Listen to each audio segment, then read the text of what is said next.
Could you speak louder? Yeah? Well, first I found it very, very interesting the approach of your presentation by saying that you are here to just be a witness. Not just be a witness. It's very hard to be a witness. Okay, how hard is to be a witness, but a witness. The idea of being a witness, and that was very interesting. And let me. The other thing that I heard very interestingly was the point about religion. Something I asked Sarni about Buddhism and how provocative was his question or his title that why Buddhism kills. And I would like you to tell us more about it. Thank you for your question. It's an important issue. Okay, now it's of course why Buddhists kill, not why Buddhism kills. There is a great difference between the two things. Now, what I was saying is, I mean, what we as humanities people learn is that we must also agree with the other side.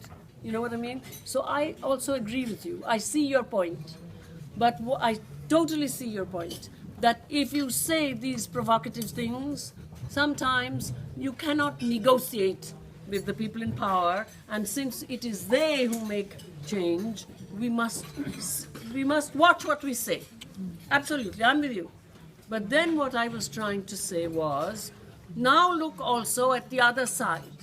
Okay, we use good language, we don't say those kinds of provocative things. This is very much the case in the Israel-Palestine stuff.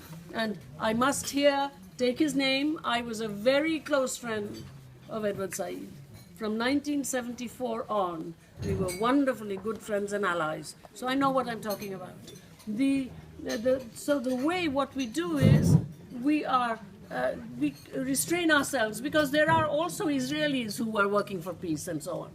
But then, if because we have been nice and restrained, we have succeeded in negotiating, and the good laws are passed, then the same kind, that's what I was talking about, the same kind of problem, except now around the law, begins to come about.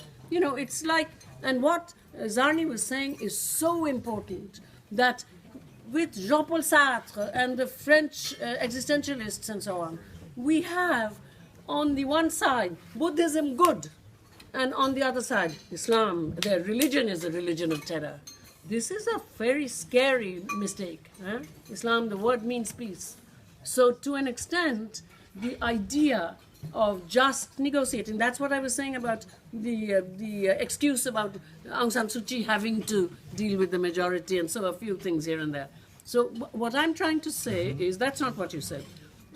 I'm trying to say is that when you succeed and the good laws are passed, then the problem begins. So then you begin to see, and that's the word I used, which I throw out at the people here, and maybe it will speak to them. And I'm only speaking English. English is not always exactly translatable into other ways of thinking, right? One must keep that in mind.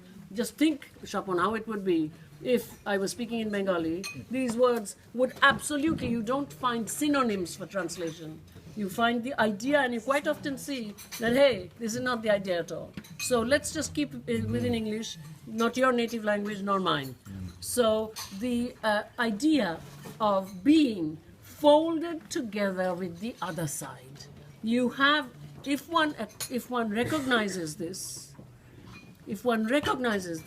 then one is a better practitioner when one is watching one's language, knowing that it is for you a political and methodological necessity, but it isn't necessarily what is something that will lead, even if it leads to the result that you want, which is those good laws, acknowledgement, etc.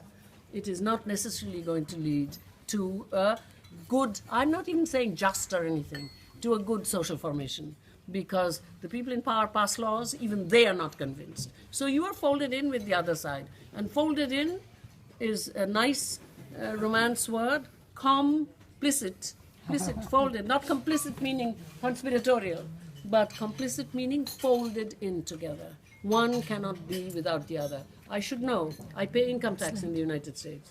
So I am complicit, even as I talk big.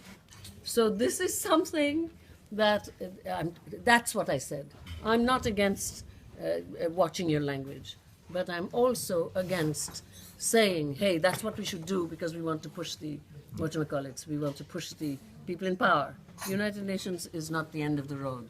The people are the end of the road. Thank you. On that wonderful note, we're going to close this Q&A, and please relocate to the auditorium. Let's give Professor a round of applause.